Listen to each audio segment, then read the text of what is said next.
Монголынхоо нийт эмэгтэй та бүхэнд олон улсын эмэгтэйчүүдийн эрхийг хамгаалах өдөр Мартин 8-ны баярын мэндийг өмнгийн зэнхэр говьоос өргөн мэдчилж байна. Дэлхийн дээд амжилтыг шинжилэн тогтоох мянган тэмээний баярын арга хэмжээ Өмнө Говь аймгийн төв Далан задгад суманд болж байна. Монгол улсын хөгжлийн салшгүй хэсэг мал аж ахуй бөгөөд малчин эмэгтэйчүүд маань өөрийн гэгээнээс үдшийн бүрийг хүртэл хөдөлмөрлөн нэг нөхрөө халамжт хань өрх гэрийнхаа тулгуур нь болж ирсний үр дүнд бид дэлхийд гайхуулах бахархалтай болж чадлаа. Энэ сайхан үйл явдалтай зэрэгцсэн төр засгийн зүгээс малчин эмэгтэйчүүдтэй дэмжин 8% орон сууцны зээлийн хөв бууруулан 5% болголоо.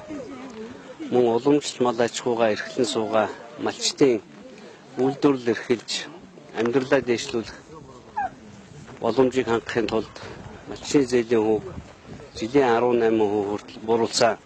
Саяхан Монгол Улсын засгийн газраас хэрэгжүүлж эхэлж буй сайн малчин хөтөлбөрийн дагуу малаа эрүүл байлгаж нийгэм даатгалын шимтгэлээ төлөвлөдөг, малчин дансаа ашиглан гүйлгээгээ хийдэг сайн малчны зээлийн хөв дахин бууруулж жилийн 10%, сарын 1.8% хүртэл бууруулахаар шийдвэрлэлээ.